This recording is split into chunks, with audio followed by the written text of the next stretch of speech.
ओम नमो भगवते वासुदेवाय। बैसाख माह की शुक्ल पक्ष की एकादशी है और इसके उपलक्ष्य में मोहिनी एकादशी का पावन पर्व मनाया जाएगा और इस व्रत को करने वाले मनुष्य को हजारों गायों के दान के बराबर पुण्य की प्राप्ति होती है।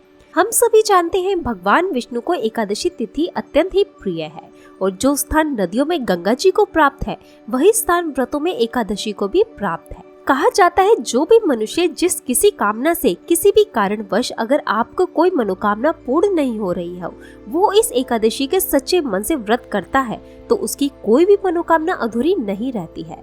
बैसाख माह की एकादशी तिथि है। भगवान विष्णु ने मोहिनी अवतार लिया था आज ही के दिन और जब समुद्र मंथन में अमृत प्राप्त हुआ तब देवों और असुरों के बीच युद्ध छिड़ गया था। दोनों ही इसे प्राप्त करने के लिए आतुर थे। तब भगवान विष्णु ने अत्यंत ही खूबसूरत स्त्री रूप धारण किया, राक्षसों को आकर्षित किया और दैत्य मोहिनी के आकर्षण में बंधे रहे। तब तक देवताओं ने अमृत ग्रहण कर लिया और इस तरह मोहिनी ने संपूर्ण जगत में फिर से धर्म की स्थापना की। भगवान विष्णु के मोहिनी रूप की चर्चा एक और शिव पुराण में भी आती है। जब भस्मासुर ने शिवजी जी से वरदान प्राप्त करने के लिए शिवजी जी को ही भस्म करने के लिए गए तब भगवान विष्णु ने मोहिनी रूप धारण कर भस्मासुर को स्वयं ही भस्म कर दिया। तो बोलिए श्री हरि विष्णु भगवान की जय। अतः मोहिनी एकादशी उपवास पूरे निष्ठा से उपवास करने से, विष्णु का ध्यान मंत्र जाप पूजन करने से अखंड पुण्य की प्राप्ति होती है। पुराने से पुराने पाप नष्ट हो जाते हैं और मोह बंधन में मनुष्य नहीं रहता। कहा जाता है कि सीता मैया की खोज करते समय श्री राम जी ने भी मोहिनी एकादशी का व्रत किया था और भगवान श्री राम जी के गुरु श्री वशिष्ठ जी ने भी मोहिनी एकादशी के व्रत का महत्व श्री राम जी को समझाया था। भगवान कृष्ण के कहने पर स्वयं महाराज युधिष्ठिर ने मोहिनी एकादशी के पुण्य व्रत किया था और इसी दिन श्री हरि के मोहिनी स्वरूप का पूजन करना चाहिए। एकादशी के दिन आपको स्नान भी करना चाहिए। कुश और तिल के लेप का प्रयोग करके इस दिन स्नान करना चाहिए और कहा जाता है कि जहाँ सभी मनोकामनाएं पूर्ण होती हैं, वहीं प्रभु कृपा प्राप्त होने में जीवन में किसी प्रकार का अभाव नहीं रहता। संसार के सभी सुखों को भोगता हुआ अंत में श्री भगवान विष्णु का भक्त प्रभु के धाम को प्राप्त करता है। श्री कृष्ण भगवान ने युधिष्ठिर को मोहिनी एकादशी की कथा कही थी। यही कथा महर्षि वशिष्ठ ने भी श्री रामचंद्र जी से कही थी, जिसके अनुसार सरस्वती तट पर भद्रावती नगरी में चंद्रवंशी राजा के राज्य में धनपाल नामक अत्यंत धर्मालु वैश्य रहता था। धनपाल के 5 पुत्र थे, परंतु सबसे छोटा 5वां पुत्र दुष्ट बुद्धि महापापी था। वह पितृ आदि को नहीं मानता था, कुकर्मों में लिप्त होकर पिता का धन नष्ट किया करता था और इसी कारण धनपाल ने घर से निकाल दिया अपने बेटे को। भूख प्यास से अति दुखी होकर वह चोरी करने लगा, पकड़ा गया। राजा ने उसे नगर से निकाल दिया और वह वन में बहेलिया बनकर पशु पक्षियों को मारकर खाने लगा। एक दिन भूख प्यास से व्यतीत होकर घूमता हुआ कौटिल्य ऋषि के आश्रम में पहुंचा, जहां ऋषि गंगा में स्नान करके आ रहे थे। ऋषि के भीगे वस्त्रों के छींटे उस पर पड़ गए। इससे उसे सद्बुद्धि प्राप्त हुई और उसने कौटिल्य ऋषि से हाथ जोड़कर अपने पापों से मुक्ति का उपाय पूछा, जिस पर ऋषि ने उसे मोहिनी एकादशी का विधिवत व्रत करने का आदेश दिया। दुष्ट बुद्धि ने ऋषि के निर्देश का पालन किया, जिससे उसके सब पाप नष्ट हो गए और मोहिनी एकादशी के विधिवत पूजन व्रत उपाय से छुटकारा मिलता है। मोह बंधन से मुक्ति मिलती है। 1000 गौ दान के बराबर फलों की प्राप्ति होती है। पैसों की कमी दूर होती है। पारिवारिक कलह से मुक्ति मिलती है। रोजगार में वृद्धि होती है। तो बोलिए श्री हरि विष्णु भगवान की जय। दोस्तों, दशमी के साथ मिली हुई एकादशी वृद्धि मानी जाती है। वैश्यों को योग्य द्वादशी मिली हुई एकादशी का व्रत करना चाहिए। त्रयोदशी आने से पहले व्रत का पारण करना चाहिए। एकादशी व्रत रखने की इच्छा वाले मनुष्य को दशमी के दिन से ही कुछ नियमों का पालन करना चाहिए। इस दिन मांस, मदिरा, प्याज, लहसुन, मसूर की दाल, इन चीजों को ग्रहण नहीं करना चाहिए। रात्रि को पुण्य ब्रह्मचार्य का पालन करना चाहिए। भोग विलास से बहुत दूर रहकर भगवान श्री हरि विष्णु का ध्यान करके ओम नमो भगवते वासुदेवाय, ओम नमो भगवते वासुदेवाय का जप करना चाहिए। एकादशी के दिन सुबह जल्दी उठे, हथेलियों के दर्शन करें, धरती माँ को प्रणाम करें, घर के मुख्य द्वार की साफ सफाई करके हल्दी के जल का छिड़काव करें और तोरण सजाएं, रंगोली लगाएं। लकड़ी का दातुन ना करें। नींबू हो, जामुन हो, आम के पत्ते को लेकर के चबा लेना चाहिए। उंगली से कंठ साफ कर लीजिए। वृक्ष के पत्ते तोड़ना वर्जित बताया गया है, अतः स्वयं से गिरा हुआ पत्ता लेकर प्रयोग कीजिए। संभव ना हो तो पानी से 12 बार कुल्ला कर लीजिए। इसके बाद तुलसी आदि से स्नान कीजिए। हल्दी के जल से स्नान कर सकते हैं। कुशा का लेप लगाकर भी स्नान करना चाहिए। अवेलेबल हो तो वो कीजिए। स्नान करने के बाद हल्के सुंदर लाल, पीले, गुलाबी, गहरे नीले, काले वस्त्र धारण करें। इस प्रकार के सुंदर वस्त्र धारण करके प्रभु का ध्यान करते हुए 1 लोटा जल सूर्य भगवान को अवश्य अर्पित करना चाहिए।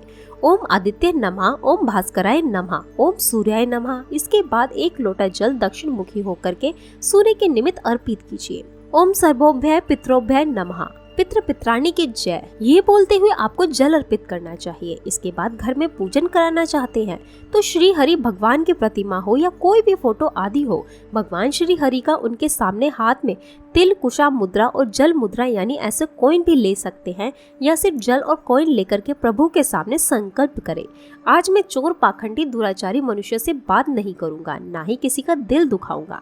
रात्रि को जागरण कर कीर्तन करूंगा। ओम नमो भगवते वासुदेवाय, ओम नमो भगवते वासुदेवाय, इस देवादश मंत्र का जाप करूंगा। राम हो, कृष्ण हो, नारायण हो आदि विष्णु सहस्त्र नाम को कंठ के आभूषण बनाऊंगा। भगवान विष्णु का स्मरण कर प्रार्थना करूंगा। त्रिलोकीनाथ मेरी लाज आपके हाथ, मुझे इस प्रण को पूरा करने की शक्ति प्रदान करें। मैं श्री हरि की प्रसन्नता और मोक्ष की कामना से इस खास मोहिनी एकादशी के व्रत को धारण करता हूँ। मेरा ये व्रत अच्छे से पूर्ण हो, इसके लिए श्री हरि आप मुझे अपनी शरण में लीजिए। इस संकल्प के बाद षोडशोपचार विधि से भगवान की पूजा करनी चाहिए। घर के ईशान कोण में हो सके तो पीले रंग के वस्त्र के कलश में जल भरकर पीपल के 11 पत्ते ले लीजिए। उस पर आप श्री राम जी और हरि विष्णु भगवान का चित्र या मूर्ति स्थापित करके पूजन करें। इस दिन आपके पास मूर्ति है, अगर भगवान विष्णु की और उनके किसी भी स्वरूप का लड्डू गोपाल आदि भी है तो आप उनका शुद्ध गंगा जल पंचामृत से अभिषेक करवाइए। दक्षिणावर्ती शंख हमेशा बताती हूँ घर में रखना चाहिए, लक्ष्मी स्वरूप होता है। ये तो दक्षिणावर्ती शंख है जो उसमें जल भर करके अभिषेक करवाएं, और अगर नहीं है तो ऐसे ही किसी चांदी के लोटे में या तांबे के लोटे से आपको भगवान को स्नान कराना चाहिए। स्नान करवाने के बाद भगवान को पीले रंग के वस्त्र धारण करवाने चाहिए। पीताम्बर धारी है प्रभु तो पीले वस्त्र धारण करवाइए, और आपको भी पीले वस्त्र धारण करने चाहिए। जनेऊ धारण कराइए और चंदन का तिलक लगाइए। चंदन का ही इत्र लगाना चाहिए, प्रभु को बहुत प्रिय होता है चंदन का इत्र। और चावल की जगह आपको सफेद तिल लगाने चाहिए। ध्यान रखें, कुमकुम चावल विष्णु भगवान को नहीं चढ़ाते हैं। हमेशा उनकी श्रृंगार में चंदन का ही प्रयोग करना चाहिए। पीले ही पुष्पों से उनका श्रृंगार कीजिए, केसर से तिलक कीजिए और 11 बाती बना लीजिए। रुई की बाती बनानी है आपको, और 11 बाती बना करके हो सके तो बाती में थोड़ा सा हल्दी लगा लीजिए। हल्दी के हाथ आप बाती में बांट दीजिए, या थोड़ा सा हल्दी गीला करके अपने हाथों में उसको अपने हाथों में रुई को रगड़ लीजिए। पीली पीली बाती हो जाएगी। 11 बातियों को एक बाती बनानी है और फिर गाय के घी में हल्दी मिला करके इससे आपको भगवान विष्णु के सामने दीपक जलाना है। चंदन का धूप कीजिए और 11 केले आपको 11 किलो का उपाय करना है। 11 किलो का आपको भोग चढ़ाना है। जो भी भोग आप चढ़ाएंगे, आप चाहे तो दाल मखाने की खीर, साबूदाने की खीर चढ़ा सकते हैं, और तुलसी पत्र जो भी आप भोग लगाएंगे उसमें तुलसी पत्र अर्पित करें। आप सिर्फ ऐसे भी तुलसी पत्र अर्पित कर सकते हैं भगवान विष्णु को, लेकिन ध्यान रखना चाहिए तुलसी हमेशा प्रभु के मस्तक पर चढ़ानी चाहिए, कभी भी उनके चरणों में ना रखें। और अगर आपके जीवन में बहुत सारी कठिनाइयां आती हैं, बहुत ज्यादा ये बार बार बाधाएं आती हैं, अमंगल होता है, बुराइयां हैं, दरिद्रता है, ये आपके जीवन में घर कर चुकी है, तो इन सभी कष्टों और बुराइयों के नाश ही तो भगवान श्री हरि विष्णु ही करते हैं। तो कोई भी स्वरूप पर आज के दिन एक केले का पत्ता आपको सामने रख देना है, और उसको कैसे रखना है ये मैं बताती हूँ। पहले केले के पत्ते को कटा-फटा ना हो ये देख लीजिए। ट्राई करें छोटा सा पत्ता ले, अगर बड़ा मिलता है तो इतना बड़ा रखना तो पॉसिबल नहीं होता है, तो फोल्ड कर लीजिए। 16 फोल्ड कर सकते हैं, यानी कि 16 बार आप उसको फोल्ड कर सकते हैं, और उसी में से कोई तुमका ले और उसको आपको अटका देना चाहिए, और उस पर आप धो करके पोंछ करके चंदन से ओम बनाना चाहिए। अब इस पत्ते पर आपको पीला फूल रखना है और एक और पीले ही कोई फल रखना है। आम हो, केला हो, कोई भी आप रख सकते हैं, और वहीं पर आप एक स्वास्तिक चिन्ह बना दीजिए। और सुहाग से जुड़ी हुई 5 चीजें रखनी है। बिंदी, चूड़ी, जो आपकी इच्छा हो, बाकी चीजें, पंजेब, बिंदी, कोई भी 5 चीजें आप उसको रख दीजिए। अब आपको चाहे तो काजल भी रख सकते हैं, लाल चुनरी भी रख सकते हैं, बिंदी रख सकते हैं, सिंदूर रख सकते हैं। अब इन 5 वस्तुओं को रखने के बाद आपको दीप जला करके आरती उतारनी है, और केले के पत्ते में अच्छे से फिर खोलकर इन सभी चीजों को बांध देना है। ध्यान रखना है, इस प्रकार करने के बाद बांध करके सभी चीजों को वहाँ भगवान विष्णु के सामने बैठ जाइए, और तुलसी की माला हो या चंदन की माला हो, आपको उससे ओम मोहिनी रूप धारिणे नमः, क्या बोलेंगे, मोहिनी रूप धारिणे नमः मंत्र मंत्र का आपको कम से कम 108 मंत्रों का जप करना चाहिए। विष्णु सहस्त्र नाम का या फिर आप चाहे तो भगवत गीता का पाठ आदि भी कर ले।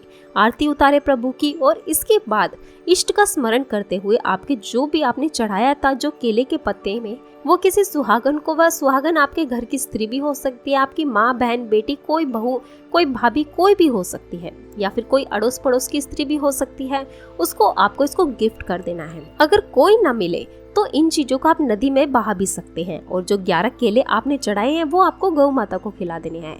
या फिर जो कोई लड़का हो, छोटे छोटे बच्चे हो, 11 साल से नीचे की उम्र के लड़के लड़कियों को नहीं देना है, लड़कों को खिला देना है। आप देखेंगे कि जो केले के पत्ते का उपाय होता है ये आपके जीवन में सभी कठिनाइयों को दूर करता है। और ये देते हुए आप प्रार्थना करें कि मेरे जीवन में जितनी भी परेशानियां आ रही हैं वो सब दूर हो जाए। इस दिन आप केले के पेड़ की भी पूजा कर सकते हैं, परिक्रमा कर सकते हैं। इसके बाद आपको शाम के समय तुलसी के वृक्ष पर पूजन करना चाहिए। तुलसी पर एक दीपक जरूर अवश्य जलाएं। इस दिन ओम नमो भगवते वासुदेवाय का जप करें। तुलसी नमस्तक का पाठ कर सकते हैं। ध्यान रखें, इस दिन तुलसी को जल नहीं दिया जाता है, ना ही तुलसी पत्र तोड़े जाते हैं। पेड़ को ना छुए, दूर से ही दीपक जला करके आपको आरती और परिक्रमा करनी चाहिए। रात्रि का समय आपको भजन कीर्तन करते हुए ज्यादा से ज्यादा प्रभु का स्मरण करते हुए परिवार सहित कीर्तन करें, ओम नमो भगवते वासुदेवाय का जाप करें और अगले दिन सुबह व्रत का पारण करने के बाद ही आपको व्रत को पूर्ण करना चाहिए। दोस्तों, मोहिनी एकादशी है, कुछ बातों का ध्यान भी अवश्य रखना चाहिए। सबसे प्रथम बात, एकादशी के दिन चावल नहीं खाने चाहिए, सात्विक भोजन करना चाहिए या फिर फल आहार भी कर सकते हैं। आप इस दिन हल्के फुल्के फल आहार कीजिए। कुट्टू के आटे की पूरी, आलू की सब्जी, केले की सब्जी खा सकते हैं। दूसरी चीज है, अपनी वाणी पर नियंत्रण रखें। किसी को चोट ना पहुंचाए, गलत ना बोले, किसी पर क्रोध ना करे, किसी को अपशब्द ना कहे। अपने से बड़ों का, बुजुर्गों का, आपस में पति पत्नी बच्चे सब एक दूसरे का सम्मान करें। तीसरी चीज है, तुलसी पत्र या कोई पेड़ पौधों को इस दिन चोट ना पहुंचाए, तोड़े भी नहीं। जुआ आदि, शराब आदि आपको इस दिन नहीं पीना चाहिए, ना ही खेलना चाहिए। इस प्रकार की चीजें आपको नहीं करनी चाहिए। दिन में आपको सोना नहीं चाहिए। रात्रि में तो जागरण का विधान होता ही है। सुबह भी जल्दी उठे। दोपहर को सोना नहीं चाहिए। रात्रि में जागरण करते हुए समय को बिताएं और पति पत्नी मिलकर के ब्रह्मचार्य का पालन करते हुए ज्यादा से ज्यादा ओम नमो भगवते वासुदेवाय, ओम नमो भगवते वासुदेवाय इस मंत्र का जाप करते हुए समय को व्यतीत करें। जो भी दान पुण्य कर सकते हो कीजिए, उपाय करें। थोड़ी देर बैठ करके दीपक जलते हुए विष्णु भगवान से कनेक्ट कर, चाहे तो उनकी कथा आदि सुने और कुछ ना कर सके तो कम से कम हाथ जोड़ करके प्रभु से विनती अवश्य करें कि आपके जीवन में आ रही जितने कष्ट है, जितनी परेशानियां हैं, वो आपके जीवन से दूर हो सके। आज के लिए इतना ही दोस्तों। खिलखिलाते रहिए, मुस्कुराते रहिए।